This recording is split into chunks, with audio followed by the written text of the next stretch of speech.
नमस्कार। 5 राज्यों के एग्जिट पोल्स आ चुके हैं। 3 राज्यों में कांग्रेस सरकार बनाती हुई दिख रही है और एक राज्य यानी मध्य प्रदेश में कांटा भयंकर फंसा हुआ है।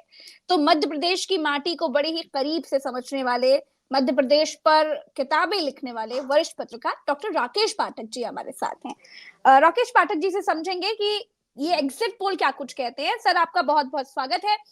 राकेश पाठक सर, ये बताएं कि मध्य प्रदेश में मोदी जी का मैजिक काम आया था या नहीं? बहुत बहुत शुक्रिया प्रज्ञा जी। देखिए, मोदी जी का मैजिक मुझे लगता है ढलान पर है। वो जो वाटर ऑफ इंडिया जादूगर पीसी सरकार दिखाया करते थे ना, उसका वाटर ऑफ इंडिया के जग में से पानी खत्म हो गया है मोदी जी के। और ये मेरा दावा नहीं है, ये खुद राष्ट्रीय स्वयंसेवक संघ का मुखपत्र ऑर्गेनाइजर स्वीकार कर चुका है। उसने साफ लिखा है कि मोदी के नाम पर, मोदी के जादू पर अब चुनाव नहीं जीते जा सकते। जहां तक प्रश्न मध्य प्रदेश का है, मध्य प्रदेश के पूरे चुनाव में नरेंद्र मोदी, अमित शाह नाम की जो कंपनी है, मोदी शाह एसोसिएट, वे बड़े कंफ्यूज थे। वे शुरू से ये तय नहीं कर पा रहे थे कि मध्य प्रदेश का चुनाव शिवराज सिंह को हाशिए पर रखकर लड़ना है, ब्रांड नरेंद्र मोदी के नाम पर लड़ना है, सामूहिक नेतृत्व के नाम पर लड़ना है, सांसदों, केंद्रीय मंत्रियों को लड़ाकर लड़ना है। इस पूरी गफलत में असल जो चुनाव अभियान का समय होता है वो पूरा निकल गया। पहले उन्होंने शिवराज सिंह चौहान को हाशिए पर रख दिया, उनका नाम नहीं लेते थे प्रधानमंत्री जी, उनकी योजनाओं का उल्लेख नहीं करते थे। आखिरी के दिनों में एक सभा में उनका नाम लिया। आप कल्पना कर सकते हैं, 4 बार के मुख्यमंत्री का नाम प्रधानमंत्री कार्यकर्ता सम्मेलन में नहीं ले रहा तो उसका क्या संदेश जाएगा। अब हम आज पर लौटते हैं प्रज्ञा जी। आज जितने एग्जिट पोल हमारे सामने आ रहे हैं, पहली बात तो यह है कि भारत में एग्जिट पोल अभी भी स्वीकार्यता प्राप्त नहीं कर सके हैं। कितना उसका साइंटिफिक तौर तरीका है, इसको लेकर लोगों में संदेह बना रहता है। और हमारे संदेह की पुष्टि करने के लिए आज ट्विटर पर टॉप ट्रेंड में एक वीडियो है, आपने देख लिया होगा। हमारे साथी राजदीप सरदेसाई, राहुल कमल और वो जो एक्सिस इंडिया जो भी कंपनी है उसके सीईओ प्रदीप गुप्ता जी से बात करते हुए कह रहे हैं हम मर जाएंगे, कितनी गालियां सुननी पड़ेंगी, ये क्या बता रहे हो आंकड़े। यानी जो चैनल मध्य प्रदेश में भारतीय जनता पार्टी को 162 सीटें दिखा रहा है, उसका एडिटर इन चीफ बैठकर ग्रीन रूम में, न्यूज रूम में भरोसा नहीं कर रहा उस आंकड़े पर, तो हम और आप कैसे भरोसा कर लें। मैं ये भी नहीं कहता कि बाकी जगह जहां वो कांग्रेस को जीतता दिखा रहे हैं उस पर भरोसा कर लिया जाए। दो मैं नजारे आपको याद दिलाता हूं कि हरियाणा के एग्जिट पोल में कांग्रेस को 3 सीटें बताई थी ज्यादातर चैनल्स ने, कांग्रेस को 30 सीटें मिली थी वहां। पिछले बार 2018 में छत्तीसगढ़ के चुनाव में ज्यादातर 100% एग्जिट पोल में कांग्रेस को 30, 31, 38, 34 सीटें बताई गई थी। बीजेपी की सरकार बनती दिखाई गई थी।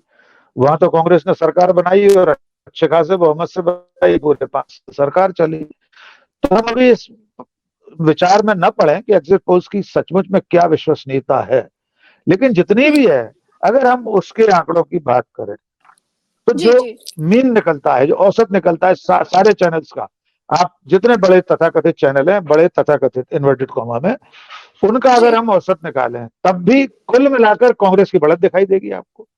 अगर 4 चैनल बीजेपी की सीटें आगे बता रहे हैं तो 4 चैनल कांग्रेस को भी बता रहे हैं।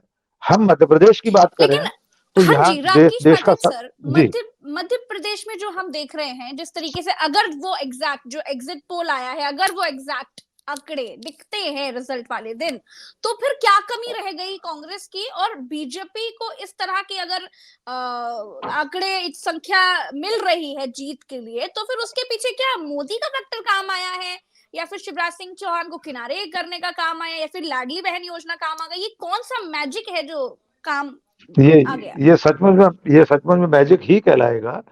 ये वाकई में आश्चर्यजनक बात होगी कि इतनी सारी विफलताओं के बाद, सत्ता विरोधी लहर, एंटी इनकम्बेंसी के बावजूद अगर बीजेपी इतनी सीटें जीत रही है तो उसके सम्मिलित कई कारण होंगे। अगर इतनी सीटें आ रही हैं, सबसे पहला कारण होगा मोदी से पहले शिवराज सरकार की आखिरी महीनों में घोषित की गई योजनाएं, जिनमें लाडली बहना सबसे बड़ा एक, जिसको कहना चाहिए मास्टर स्ट्रोक मान सकते हैं, गेम चेंजर उसको कहा जाएगा अगर परिणाम ऐसे ही निकलते जैसे ये चैनल बता रहे हैं। दूसरा होगा कि जो एक्सपेरिमेंट किए मोदी शाह ने, निश्चित तौर पर मोदी जी, उनकी राजनीति जोखिम लेने वाली राजनीति है। वे अक्सर इस तरह के काम करते हैं कि जिसको अगर क्रिकेट की भाषा में कहा जाए तो क्रीज से बाहर निकलकर बल्ला उड़ाते हैं। कई बार उसमें हिट विकेट भी होते हैं, स्टंप भी होते हैं, और कई बार वे जीत भी जाते हैं, छक्का भी लग जाता है। तो वो प्रयोग मैं मानूंगा केंद्रीय नेताओं को चुनाव लड़ाना। तीसरी हम्म। बात, जो कांग्रेस की तरफ से खामी रह गई होगी वो हम इस रूप में मान सकते हैं कि आखिरी जो सूची थी टिकट वितरण में, लोगों का ऐसा मानना है कि कुछ टिकट गलत घोषित किए गए, कुछ टिकट बदले गए। यद्यपि टिकट वितरण में कमी बेशी दोनों पार्टियों से हुई है। ऐसा नहीं कि भारतीय जनता पार्टी ने जो टिकट दिए वो सारे टिकट अच्छे ही हैं। नरेंद्र सिंह तोमर को दिमनी में चुनाव लड़ाना कोई बहुत अच्छा कदम तो नहीं माना जा सकता। उस दिमनी में जो मुरैना जिले में आता है, जो मुरैना संसदीय सीट के 8 विधानसभा चुनाव सीटों पर 8 में से 7 में कांग्रेस जीती थी 2018 में। वहां पर अगर जोखिम ले रहे हैं नरेंद्र सिंह तोमर तो ये बड़ा प्रयोग होगा पार्टी का। तो अगर बीजेपी को इतनी सीटें आ रही हैं तो ये 3-4 बड़े कारण बन के ये नतीजा दिलाएंगे। फिर भी मुझे इसमें संदेह है अभी, क्योंकि हम लोगों ने भी क्षेत्र में काम किया है। आप खुद इतना घूमे हैं, ग्वालियर चंबल से जी लेकर जी कहां जी। तक आप घूमे, तो मतदाताओं का जो रुझान था बड़ा स्पष्ट था। अक्सर लोग कहते हैं कि मतदाता मौन होता है, पता नहीं चलता, अंडर करंट है। मैं इस चुनाव को पहला हम्म। ऐसा चुनाव मान रहा हूं कि जिसमें मध्य प्रदेश का मतदाता मुखर होकर आपसे लेकर दिल्ली के सारे पत्रकारों के सामने अपनी बात साफ साफ कह रहा था, और वो बात जी। पार्टी का नाम लिए बिना कह रहा था। बदलाव होना चाहिए, हम्म बहुत हो गया। मध्य प्रदेश का हम्म। पूरा चुनाव सिर्फ एक लाइन पर हुआ है, क्या बहुत साल हो गए, बदलाव होना चाहिए बस। बिल्कुल ठीक बात है राकेश सर। जी। जिस तरीके से हम देख पा रहे हैं एग्जिट पोल के आंकड़े में जो बम्पर आंकड़े दिख रहे हैं, आपको क्या लग रहा है कि ये आंकड़े किन वजह से हैं? और दूसरी बात कि अगर ये एग्जैक्ट नहीं है और आपके हिसाब से, क्योंकि तमाम वीडियोस भी वायरल हुए जो अभी आपने जिक्र किया, गोदी मीडिया से जुड़े संपादकों को भी विश्वास नहीं हो रहा है, तो कहीं ना कहीं कुछ पोल तो होगा। तो आपको क्या लग रहा है कि क्या कारण होगा जो इस तरह के झोलमोल वाले आंकड़े दिख रहे हैं सामने? मुझे मुझे लगता है मैं अपनी एक बात जो उस वक्त नहीं जोड़ पाया था। देखिए, हम्म। इन बड़े चैनल्स के अलावा जो मध्य प्रदेश के अखबार हैं, बड़ा देश का सबसे बड़ा अखबार है दैनिक भास्कर, मैं तो नाम लेके बात कर रहा हूँ। जी जी। उसके एग्जिट पोल में तो कांग्रेस 120 सीटों पे दिखाई दे रही है, बीजेपी से बहुत आगे है। हाँ। मध्य बिल्कुल। प्रदेश के तमाम ऐसे न्यूज पोर्टल्स हैं, तमाम ऐसे अखबार हैं, रीजनल न्यूज चैनल्स हैं जिनके अपने संवाददाता गांव गांव तक में हैं, जिनके स्ट्रिंगर्स हैं, मुफस्सिल संवाददाता हैं। तो आखिर इन सब के रिजल्ट में और बड़े चैनलों के एग्जिट पोल में अंतर क्यों है? जी मध्य जी। प्रदेश में जो बेस्ड है, देखिए ये जो एजेंसियां हैं उनके अपने, जो भी सी वोटर हो, एक्सेस इंडिया हो, उनके कितने सैंपल वो लोग ले पाए होंगे, कितने उनके सर्वेयर्स फील्ड में घूमे होंगे, और दैनिक भास्कर के कितने संवाददाता फील्ड में काम कर रहे हैं। शायद ही मध्य प्रदेश में कोई ऐसी तहसील हो, कोई ऐसा कस्बा हो जहां दैनिक भास्कर या नई दुनिया या बड़े अखबार कोई से भी गिन लीजिए या न्यूज पोर्टल्स, उनके लोग ना हो। तो आप किसको ज्यादा जमीनी मानेंगे? तो मेरा मानना यह है कि क्यों कर रहे हैं, आपके प्रश्न पर आता हूं। ये झोल शायद इसलिए करना पड़ा होगा कि 5 में से 4 राज्य में कांग्रेस बढ़त दिखाई दे रही है कांग्रेस की। तो जो दिल्ली में बैठे शहंशाह हैं उनकी संतुष्टि के लिए किसी एक राज्य में तो जीतता दिखाना पड़ेगा ना। हम्म हो सकता है उनकी संतुष्टि के लिए दिखाया जा रहा हो, मैं अब भी ये कह रहा हूं, हो सकता है पूरे परिणाम इसके उलट आए, लेकिन हम्म। एक फेस सेविंग के लिए फिलहाल आज की रात कट जाए, अगले 2 रातें कट जाए इसके लिए कि नहीं साहब हमने तो मध्य प्रदेश में जीत दिखाई थी। और वो जो वीडियो वायरल हुआ है न्यूज रूम का, ग्रीन रूम का, जी। उसके पीछे की रणनीति भी मैं आपके चैनल पर कहना चाहता हूं। वो शायद प्लीज प्लीज कहिए सर। 3 दिसंबर को, जो 3 दिसंबर को अगर परिणाम इसके उलट आए तो इसके लिए तो छवि। जानबूझकर वायरल कराएगा। तो उस दिन फेस सेविंग कर सकेंगे ना, वो दोनों जो बड़े हम्म संपादक बैठे वो कह सकेंगे देखो मैं तो मना कर रहा था, प्रदीप गुप्ता जी से हम तो मना कर रहे थे, अरे ऐसे कैसे हो सकता है। तो उस दिन हम्म। के लिए जो एक चिंदी बचाकर रखी गई है जिससे थोड़ी लाज शर्म छुपा ली जाएगी, आंखों का पर्दा उसके लिए डाला जाएगा, उसके लिए वीडियो वायरल किया गया। वरना कैसे संभव है प्रज्ञा जी, आपके न्यूज रूम में से कोई वीडियो वायरल नहीं हो सकता ऐसे, ग्रीन रूम में से जहां एडिटर इन चीफ बैठा है, हम्म। एडिटोरियल एडवाइजर बैठा है, वहां कौन सा पॉसिबल चौथा आदमी से। होगा जिसने शूट करके वायरल कर दिया? उसकी तो नौकरी चली जाएगी हम्म। 5 मिनट बाद। लेकिन भला कितने हो, लोग कम से होंगे भाई? कम सच्चाई तो दिखाई दी ना। सच्चाई दिखाई दी, क्योंकि उन्हें खुद भरोसा नहीं है इस आंकड़े पर। तो हमारा आप कैसे भरोसा करता है? जी हम्म। प्रज्ञा जी। लेकिन मध्य प्रदेश में ये आंकड़े अगर नहीं होंगे तो उसके पीछे क्या कारण आपको लग रहा है, और क्या आंकड़े होने चाहिए थे एग्जैक्टली आपके हिसाब से?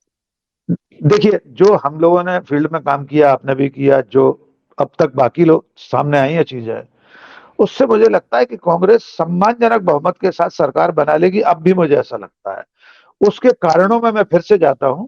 नंबर एक, हम्म, भारतीय जनता पार्टी का कांग्रेसीकरण हो गया ज्योतिरादित्य सिंधिया के आने से। हम्म, सिंधिया एक बहुत बड़ा फैक्टर है जिसने बीजेपी के कार्यकर्ताओं को हताश किया है। बीजेपी में हम्म, आने के बाद गुटबाजी हुई है उनके आने के बाद। नाराज भाजपा, शिवराज भाजपा, महाराज भाजपा, हम सब कई बार दोहरा चुके हैं। दूसरी बात, दूसरा कारण, शिवराज सिंह को किनारे करना। मैंने हमेशा कहा कि शिवराज सिंह भारतीय जनता पार्टी के लिए दुधारी तलवार रहे।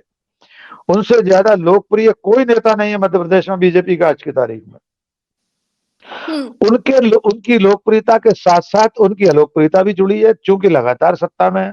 16 साल वे खुद मुख्यमंत्री रहे, बीजेपी 18 साल सत्ता में रही, 20 साल में से 18.5 साल। ये तीसरा कारण। चौथा कारण, मध्य प्रदेश में भ्रष्टाचार। शायद देश के सबसे भ्रष्टतम राज्यों में होगा मध्य प्रदेश। हम्म, एन चुनाव से पहले पटवारी परीक्षा का घोटाला सामने आ गया, नरसिंह घोटाला जिसमें सीबीआई का केस हुआ है। ये सारी चीजें मिलाकर कुल ऐसे कारण बनाते हैं, और फिर बड़े नेताओं के बीच में मुख्यमंत्री की कुर्सी के लिए रस्साकसी शुरू हो गई। 7 सांसद, 3 हम्म, केंद्रीय मंत्री आपने उतार दिए। वे कौन किसके मातहत मंत्री बनना पसंद करेगा मध्य प्रदेश में अगर बहुमत आया तो? ये सारी चीजें थी जिसने बीजेपी को बैकफुट पर ले जाने का काम किया। कार्यकर्ता निराश हुआ, हताश हुआ। कार्यकर्ता निकला नहीं चुनाव में, देखा जाए तो। उमा भारती की निष्क्रियता, बुंदेलखंड एक बड़ा प्रभाव का क्षेत्र है उनका। हम्म। तो ये सारे कारण मिलकर बीजेपी को कमजोर करते हैं। इसके बरक्स कांग्रेस को अगर आप देखेंगे, कांग्रेस में कोई हम्म। लड़ाई नहीं थी। सबको पता था कमलनाथ तो को प्लस मुख्यमंत्री पॉइंट बनना है। क्या रहा आपकी कोई नजर दूसरा में अगर दावेदार कांग्रेस नाम के लेवा भी पक्ष नहीं। में जाती है? जी, कांग्रेस के पक्ष में अगर हवा जाती है तो फिर क्या कारण रहा, प्लस पॉइंट क्या है कांग्रेस का? देखिए, उसमें मैं सबसे पहला प्लस पॉइंट मानूंगा कमलनाथ का मध्य प्रदेश न छोड़ना। जी। 2020 में सत्ता से बेदखल होने के बाद, सिंधिया के कर कमलों से सरकार गिराए जाने के बाद कमलनाथ ने मध्य प्रदेश नहीं छोड़ा।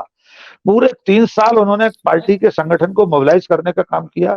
हर दिन एक जिले हम्म, के दौरे पर जाते थे। एक बड़ा कारण कमलनाथ की सक्रियता। दूसरा कारण, जी। दिग्विजय सिंह का संगठन पर पुरानी पकड़ होना। उन्हें 66 वे सीटें दी गई थी, कमलनाथ ने सौंपी थी, कि जिन पर 30 साल से कांग्रेस नहीं जीती। उसमें सारा उन्होंने अभियान चलाया। तीसरा हम्म, महत्वपूर्ण कारण, राहुल गांधी की भारत जोड़ो यात्रा। अब ये नई कांग्रेस है, राहुल गांधी की कांग्रेस है। मध्य प्रदेश के बड़े हल्के में से निकली थी भारत जोड़ो यात्रा। चौथा कारण, एक दलित का कांग्रेस का राष्ट्रीय अध्यक्ष होना, मल्लिकार्जुन खड़गे जैसा एक निष्कलंक चेहरा।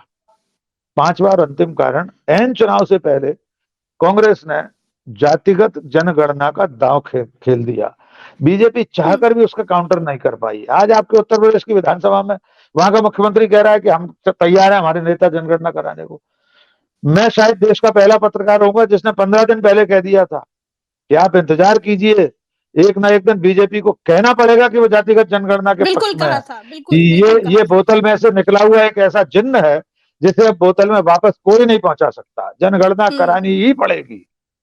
तो बिल्कुल कांग्रेस कहा ने था ये आपने। 5 कारणों के साथ, जी आपके ही चैनल पे कहा था प्रज्ञा जी, जहां जी, तक जी, मुझे ध्यान है, 2-3 जी, चैनल्स जी, पे जी। मैंने कहा है। तो मेरा मानना यह है कि 5 कारण कांग्रेस के, ये 5 कारण बीजेपी के, ये इन दोनों कारणों को जब हम पलड़े में रखते हैं तो वो जो एक अंतिम कारण माना गया बीजेपी की बढ़त का, जैसे मास्टर स्ट्रोक माना गया, गेम चेंजर माना गया, तो वो है लाडली बहना योजना। पर हम्म, उसको न्यूट्रलाइज नहीं कर पाई सत्ता विरोधी जो बाकी चीजें हैं बीजेपी की। अगर सचमुच में लाडली बहना योजना है, बाकी के कारणों को जो बीजेपी और शिवराज के खिलाफ जा रहे थे उन्हें अगर न्यूट्रलाइज कर दिया होगा, उनको निष्क्रिय कर दिया होगा कहीं जो एक्स वाई मिला के, तो फिर हो सकता है बीजेपी बढ़त ले जाए। बाकी के हम्म। सारे कारण पलड़े को बराबर करने के साबित नहीं हो रहे अब तक, मुझे ऐसा लगता है। जी प्रज्ञा। राकेश सर, लास्ट सवाल है, मुझे लग रहा है नेटवर्क भी बहुत ज्यादा लो हो रहा है, मैं चाहती हूँ कि एकदम आपकी हाँ सटीक जी। राय समय पर लोगों तक पहुंच जाए। ओवरऑल एग्जिट पोल आपकी नजर में क्या कह रहा है? कम शब्दों में सर जल्दी से बता दीजिएगा। वो 5 राज्यों का मैं बता देता हूँ, या मध्य प्रदेश हाँ का? जी, हाँ जी। मध्य प्रदेश का ओवरऑल पहले बता ओवरऑल देता हूँ। पांचों राज्य, हाँ सारे एग्जिट, बिल्कुल। हाँ चलिए पहले मध्य प्रदेश का हम्म, कर देते हैं। सारे एग्जिट पोल्स को जब हम सामने रखकर उसका औसत निकालेंगे, जो सामान्य गणित है, सिंपल मैथमेटिक्स है, वो औसत भी कांग्रेस के पक्ष में दिखाई देता है, भले वो 117 सीटों के साथ हो। नंबर एक, पूरे 5 कांग्रेस के राज्यों का पक्ष में अगर हम दिखाई दे रहा करेंगे है। तो मुझे लगता ओके। है 100%। आप औसत निकाल लीजिए, सबका जोड़कर उसमें भाग दे दीजिए, 5 का 5 अगर चैनलों का ले रहे हैं, 7 का ले रहे हैं, उतने को भाग देकर औसत निकाल लीजिए। वो औसत भी कांग्रेस के पक्ष में 116 से ऊपर सीटें ले जा रहा है। पूरे 5 राज्यों का अगर हम देखेंगे तो ये सारे एग्जिट पोल ये बता रहे हैं कि पूरे देश में एंटी मोदी एंटी बीजेपी मानस है, लहर है एक तरह की, और ये 2024 तक कायम रहेगी अगर कांग्रेस और राहुल गांधी, मल्लिकार्जुन खड़गे और इंडिया गठबंधन इसे हवा देते रहते हैं, फूंकनी से अगर फूंकते रहते हैं इस आग को, इस चिंगारी को, तो ये आगे चलकर 2024 में नरेंद्र मोदी की राह को कठिन से कठिनतर करने का काम करेगी। ये एग्जिट पोल ये बता रहे हैं कि ब्रांड मोदी पूरी तरह भरभरा कर ढहने के कगार पर है। वो कब ढहेगा, इसके लिए 3 दिसंबर की प्रतीक्षा करनी होगी। बिल्कुल। बहुत बहुत शुक्रिया राकेश सर समय देने के लिए।